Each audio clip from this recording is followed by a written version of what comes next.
Hello everyone, welcome back to my channel daily vibe. আশা করি তোমরা ভালো আছো, আমিও খুব ভালো আছি। চাঁদের এবছর প্রথম রথযাত্রা, সাথে সাথে ভগবানও প্রমাণ দিল যে যার কেউ নেই তার ভগবানই আছে সব স্বাদ মেটানোর জন্য। পুরো ব্লগটা দেখতে থাকো, তাহলে তোমরাও বুঝতে পারবে আর তোমরাও নিজেদের লাইফে অনেক কিছু রিলেট করতে পারবে। হ্যালো, তার আগে বলে রাখি যে যারা এখনও আমার চ্যানেলটাকে সাবস্ক্রাইব করোনি তারা প্লিজ সাবস্ক্রাইব করে দিও। আর আমার ভিডিওগুলো ভালো লাগলে লাইক করতে ভুলো না, নিজেদের মতামত জানাতে তো একদমই ভুলো না, কেননা তোমাদের সবারই মতামত আমার জন্য খুবই ভ্যালুয়েবল। যাই হোক, আর আমাকে এতটা ভালোবাসা যে তোমরা দিচ্ছ তার জন্য আমি অনেক অনেক ধন্যবাদ জানাই তোমাদেরকে। অনেক রাত করে বেরিয়েছিলাম আমরা, যখন বাজছিল রাত 9টা। হ্যাঁ, এত রাত করে বেরোনোর কারণ একটাই, কেননা রথের দড়ি টানবো বলে। তো আমরা যখন প্রথমে 8টা, 7:30, 8টা বাজছিল, তখন যখন খবর নেওয়া হলো তখন বলল একজন যে না, রথ এখনও বুধা মাঠে পৌঁছায়নি, এখন অনেক দেরি হবে। তো তখন আমাদেরকে বলেছিল বিএনআরই আছে, কিন্তু হয়তো না, তখন আরও পেছনে ছিল রথটা। কিন্তু এখন যখন 9টার সময় এখান দিয়ে বেরোচ্ছিলাম তখন দেখলাম রথ এখনও বিএনআরই আছে। তাই জন্য ভাবলাম গাড়িটা সাইডে পার্ক করে আমরা এখন রথের দড়িটা এখানেই টেনে নিই। তো ছেলে দেখো, ছেলেকে আমার নতুন নতুন এমন জিনিস দেখছে যে ও পুরো অবাক হয়ে দেখছে চারিদিকে। এই যে দেখো, অবশেষে দেখা মিলল। হ্যাঁ, এনাদেরই কথা বলছি। স্নানযাত্রার পরে এত দিনের অপেক্ষা করিয়ে ভক্তদেরকে এইভাবে দেখা দেয়, কে তাকাবে না বলো? সবাই দু হাত ভরে দড়িটাকে ধরে থাকলেও সবাই তাকিয়ে আছে জগন্নাথ দেবের দিকেই। মানে কি যে ভালো লাগে না এইভাবে যখন ভগবান দেখা দেয় এত দিনের অপেক্ষা করিয়ে। বলে না সবর কা ফল মিঠা হতা হয়, ওইটাই হয়েছে সবারই অবস্থা। এতদিন সবাই অপেক্ষা করলো, তারপরে ভগবান এইভাবে সেজে গুজে দেখা দিতে এলো।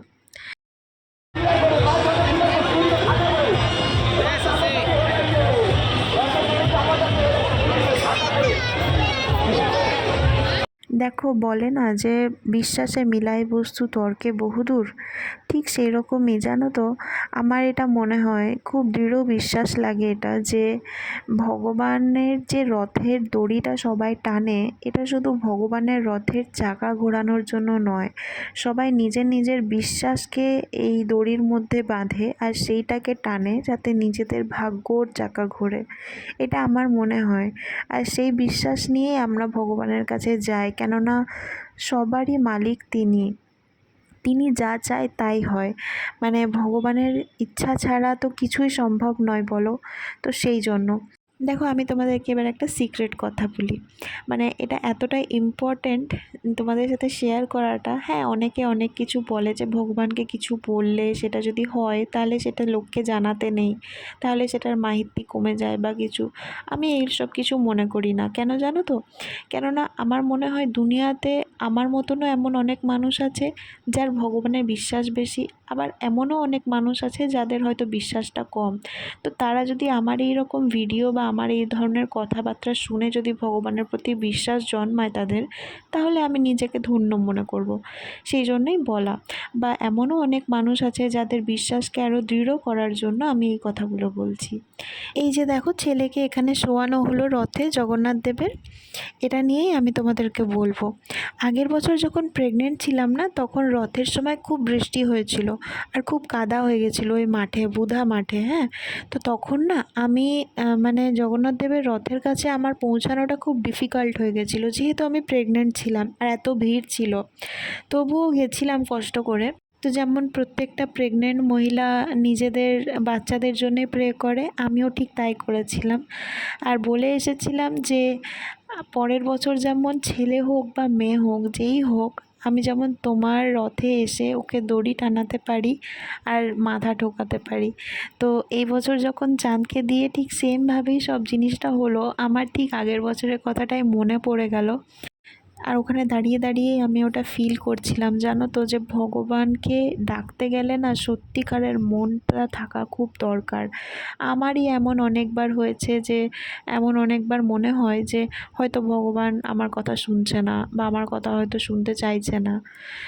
বা এত এত লোকের কথা শুনছে, আমার শুনছে না, এরকম মনে হয়েছে। কিন্তু সেরকম না, জানো তো, ভগবানের যেটা শুনবার সেটা ঠিক শুনে নেয়, আর যেটা শুনে নেয় না, যখন সেটা তোমাকে মনেও করিয়ে দেয় যে দেখ আমি শুনে নিয়েছি, তখন যে কি ভালো লাগে যে হ্যাঁ, এত এত মানুষ আছে গোটা বিশ্বে ব্রহ্মাণ্ডে, তার মধ্যে আমি এমন একজন মানুষ যার কথা ভগবান শুনতে পেয়েছে।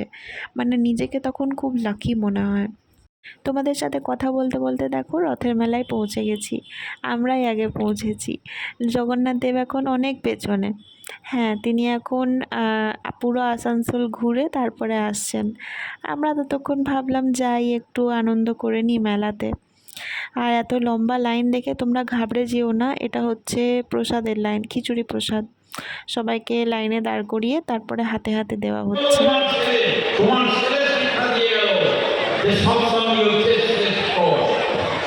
চাইবে সরদর্শন অধ্যয়ন করি, চাইবে সরদর্শন অধ্যয়ন করি, সে যদি গৌরাঙ্গ নাই বলে বৃথা তার অধ্যয়ন, লোচন বিজন অন্ধের দর্পণী বা কাজে, অন্ধ হলে দর্পণী হলে কোনো কাজ দেবে না। চাইবে সরদর্শন অধ্যয়ন করো। আমরা প্রসাদ পেয়ে গেলাম। এরপরে একটা জিনিস, এটার নাম কে কে জানো আমাকে বলো প্লিজ। তোমরা কেউ কি খেয়েছো এটা? কি যে ভালো লাগে আমার খেতে এটা, মানে ফুচকার পরে যদি আমার সবথেকে ফেভারিট কিছু হয় তাহলে এটা সেটা, মানে কোনো তুলনা নেই, কোনোই তুলনা নেই এই খাবারটার। মানে আমার মন তৃপ্তি হয়ে যায়, দুটো খেলেই মন তৃপ্তি হয়ে যায়। এখন যদিও দামটা বাড়িয়ে দিয়েছে, 10 টাকা করে পিস করে দিয়েছে। তোমাদেরকে বললাম না, যার কেউ নেই তার ভগবান আছে, সেটা বলার পেছনে একটাই কারণ, যে মানে এমন অনেক স্বাদ আছে তোমার, এমন অনেক ইচ্ছা হয় বা আশা হয় যেগুলো ভগবান ছাড়া কেউ পূরণ করতে পারে না। এই যে দেখো, আমরা রাত্রে ছোলা ভটোরা নিয়ে নিলাম খাবার জন্য, আর এখানে নিতে নিতেই দেখি যে ভগবান চলে এলো, প্রবেশ করলো। প্রথমে প্রভুপাদ এলো, তারপরে ভগবান জগন্নাথ দেব, বলরাম দেব আর মা সুভদ্রা দেবী। তো এখানে পুরো ভিড় হয়ে গেল। তার মাঝখানে আমরা এত ভিড়ের মধ্যে না থেকে, যেহেতু একবার রথের দড়ি টেনেছি, সেই জন্য এত ভিড়ের মধ্যে না গিয়ে আমরা সাইডে গিয়ে খাবারটা খেয়ে নিলাম ফাঁকা জায়গায়। তারপরে ছেলের দুষ্টুমি, বলছে প্রভুপাদের যে ঘোড়ার গাড়িতে প্রভুপাদজি এলেন, সেই ঘোড়াতে বলছে তাকে চাপাতে হবে। ঘোড়াটা লাগাম ছাড়া, আর বলছে আমাকে ওর পেছনে চাপাও। তো সেটা কি সম্ভব বলো? তার মধ্যে ছেলে কাঁদতে শুরু করলো। বেলুন দিলাম, কোনো রকমেই সে চুপ করছে না। বেলুন দিচ্ছি তো বেলুনটাকে ফাটাতে যাচ্ছে। লাস্টে ওকে ঘোড়ার গাড়িতে চাপানো হলো, তবে গিয়ে ওর শান্তি হলো। তো হ্যাঁ, জানো তো, আমাদের অনেক ইচ্ছা আছে যেগুলো ভগবান পূরণ করেন। যেমন আমি গোটা বছর কাঁঠালের জন্য ওয়েট করি, আমার সব থেকে প্রিয় ফল হচ্ছে কাঁঠাল। তো এই যে দেখো, বেরিয়ে পরেও মনে হলো যে ওখানে কি ফল দেওয়া হচ্ছে, আবার দেখলাম দূর থেকে মনে হলো ওটা কাঁঠাল, তাই জন্য আবার ঘুরে এলাম। ভগবান 2 পিস দিল, তাও তো দিল বলো। চলো আজকের মতো ভিডিওটা এখানেই শেষ করছি। Thank you.